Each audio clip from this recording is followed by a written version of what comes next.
Hello, my name is Christina Parkinson, and I am a graduate student in the Capstone project here for the master's degree program at Eastern Illinois University.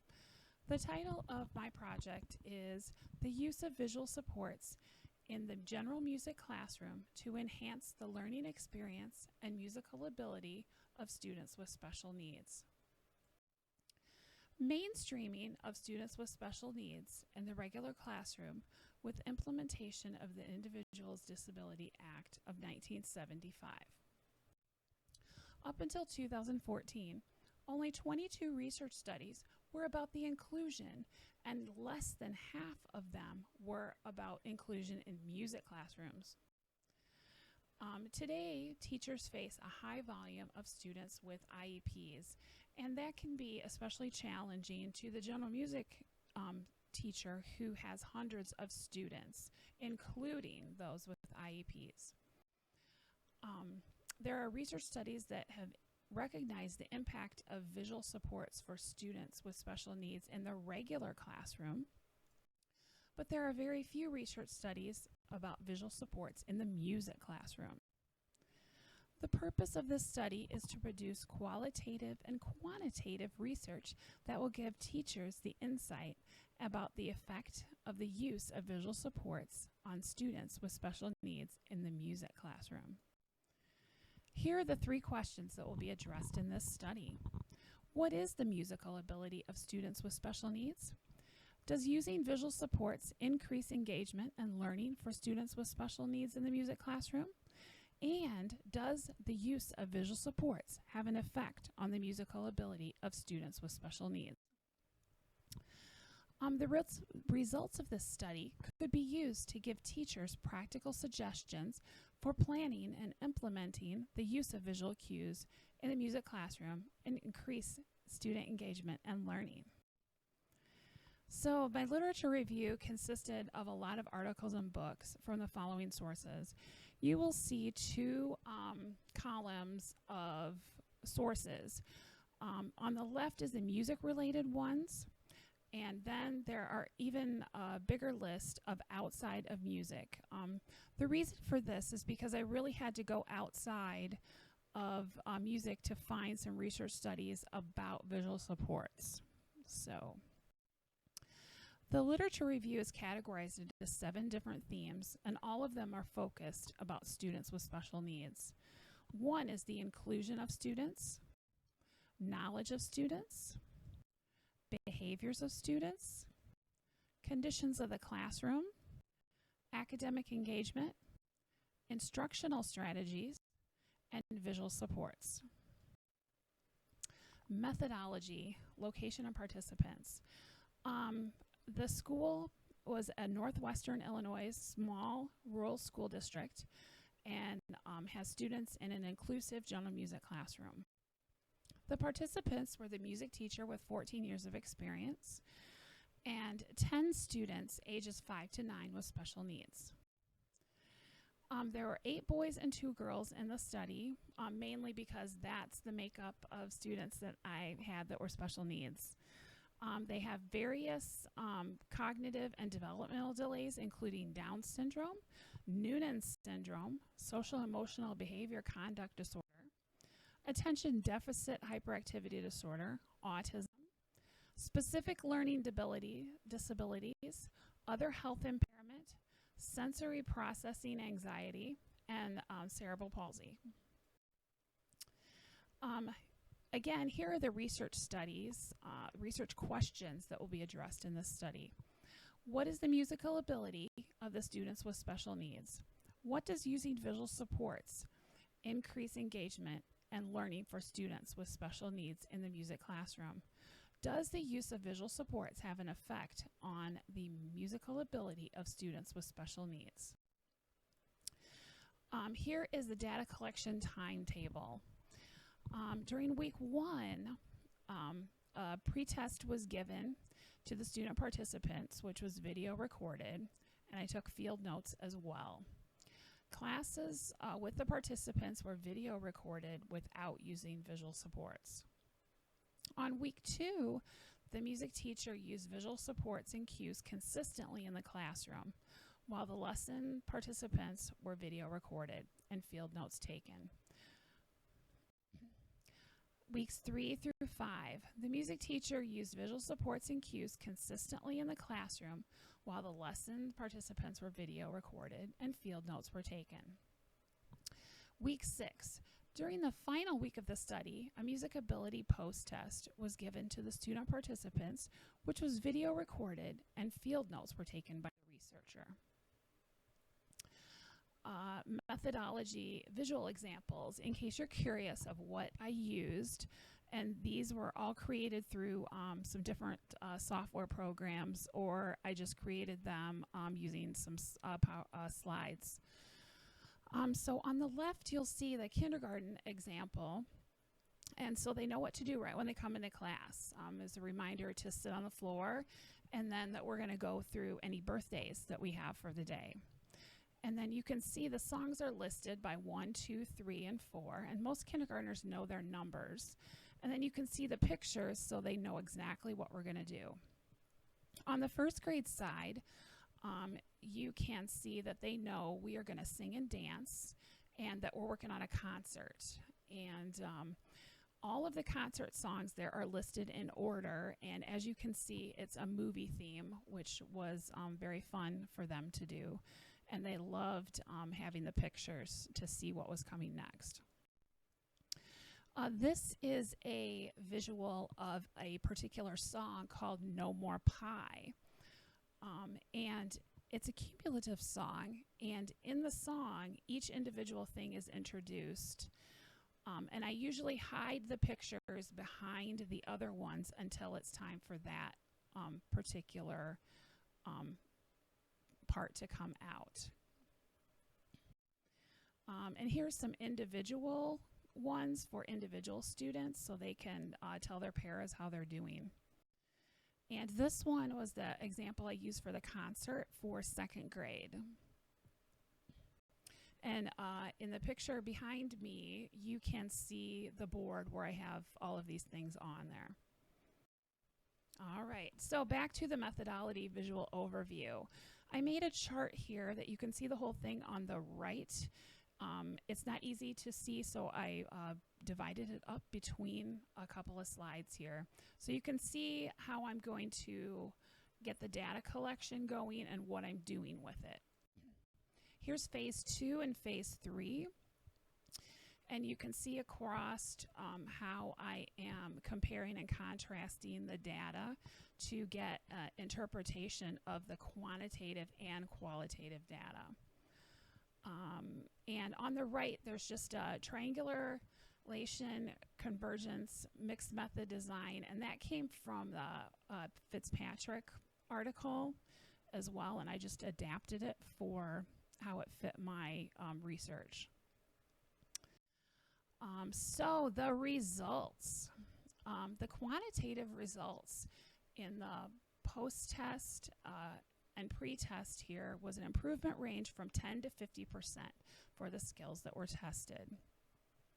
You can see a significant improvement in the difference of performing portions of a song. And the final category rose by 20% to the final post-test score of 70. So all of the ability testing had a positive result. All right. The qualitative data in the classroom observations is defined by the participants that the teacher observed, and that would be the number of occurrences. So you can see the definition of the number of occurrences there, and then a value table for how each of those were determined as well. So the results for the qualitative data, eyes tracking visuals means the participants were watching the visuals during the activities. And so you can see a crossing of all data lines from week 1 to week 2. And the largest increase being week 2 to week 3. The overall results show significant increase in eyes tracking the visuals. You will notice that between weeks 3 and 5, there's a slight dip in consistently observed and not observed. And I went back and compared this with the field notes, and there were some students that were came in very upset in those particular classroom observations and were refusing to participate. All right. Following requests means following directions in class. So this is qualitative results for following requests. Again, I'm counting the number of occurrences. So you'll notice that consistently observed and not observed was nearly the same number at week 1. The largest increase was between 1 and week 3, going from 19 to 48 occurrences. Overall results were a significant increase in the participants following requests.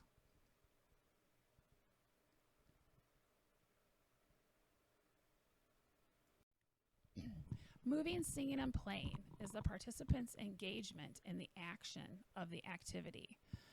So there's a crossing of all of the data lines here, and the largest steady increase going from weeks 3 to week 4.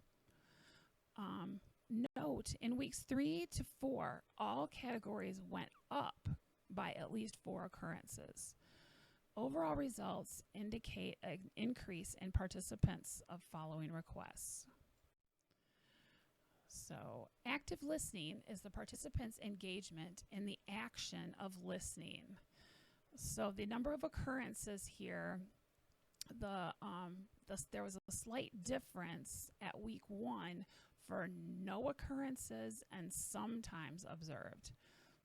So, the largest steady increase was week 1 to week 2, going from 18 to 40. The overall results here, we see that the yellow line, which is consistently observed, is still going up, which is a significant increase. So the results from the field notes and interviews, 3 major themes emerged: eyes tracking visuals, following request, singing, moving, and playing. Recurrent ideas that I got from the interviews were looking at the visuals, following what we're going to do next. I know what to do. And floating codes, positive nonverbal cues, helps me to learn, and active listening. Here's a graphic I made of the cross-case themes and how I was able to compare the quantitative and qualitative data together. Conclusions. The overall goal of the study was to discover how the use of visuals could increase engagement of students with special needs in the music classroom. Also, would the use of visual supports have an effect on the musical ability of students with special needs? Considering the quantitative results, the students with special needs did experience growth in their musical ability with the use of visual supports and visual cues. The students' knowledge of concepts can improve with the use of color photographs, and research supports that. While some skills remain poor after the experimental period, the skills with movement, including eye tracking and visuals, saw the largest score increase. Analysis of the qualitative interview data reviewed a belief among the participants that the use of visual supports helped them to know and remember the sequential order of not only the songs and activities for the class period, but also the order of the lyrics and movement to the songs as well. And their previous studies report and support the use of pictorial schedules with observational data. Using a mixed methods research design was imperative for allowing the researcher to make the claim that the students with special needs had indeed experienced growth through the use of visual cues and supports.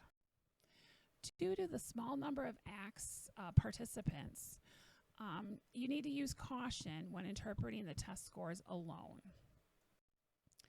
The narrative comes from the descriptive data collected through structured interviews that corroborated the quantitative results. The summation of the results in a mixed method research is more powerful than the individual components. The findings in this study are consistent with several published research studies on the use of visual cues in the general classroom. And there are two resources listed right there. Implications. The most interesting implication that has emerged as a result of this study is that 3 of the 4 focus skills increased more than the visually focused skill. I found that really, really interesting. The 4 categories were eyes track visuals, following requests, active listening, and moving, singing, or playing. From weeks 1 to 5, the eyes track visuals increased to 52, but the other 3 categories were above that at 59 for each one. This tells a researcher that the visuals are having an impact on the processing of the information more efficiently, which results in better listening skills, better following of directions, and higher levels of performance skills. And that is all supported by research cited at the bottom. The discoveries in this study will have a direct impact on me as a teacher. I will have a visual schedule on the whiteboard for each of the grade levels that I teach, and visuals to go with the songs. Not only does this help the students stay engaged in the lesson, it turns them into better performers. For the older grades, there's an opportunity to make the visuals a combination of the words and pictures. There are many students whose reading level is not at the particular grade level as the students they come to music with. The pictures would help those students who are struggling to read know where we are in the songs and the lesson for the day. Using a poster with the concert order where the students can see it really helped my second graders have less anxiety as well during the performance. The poster included the words and a picture to help a variety of learners. On the other side of the discovery, there were fewer discipline problems overall, and students stopped asking me, what are we going to do today? Because they knew they could just look on the board and see it. Not every student is a visual learner, but they all seem to benefit from the visual resources used in the classroom. What I would do differently if I did this study again: move the timing of the study to the fall, a less busy time.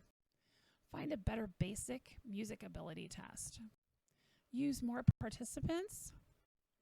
Watch the data videos and try to transcribe them each week instead of doing them all at the end. Change the study to be a comparison of the effective visual supports for not only special needs students, but also non-special needs students. This could be future research. More research is needed in the area of visual supports in the music classroom. A larger study of special needs students over a longer period of time would be insightful to help develop better practices. And research at the secondary level is needed to move forward in creating professional development for students with special needs in our middle school and high school choral and instrumental ensembles. And here are my thank yous, and you can read those yourselves. One interesting side note about this project is that I had a kindergartner say, Mrs. Parkinson, you're doing the wrong song. And she was saying this right in the middle of a lesson. And I'm like, what do you mean?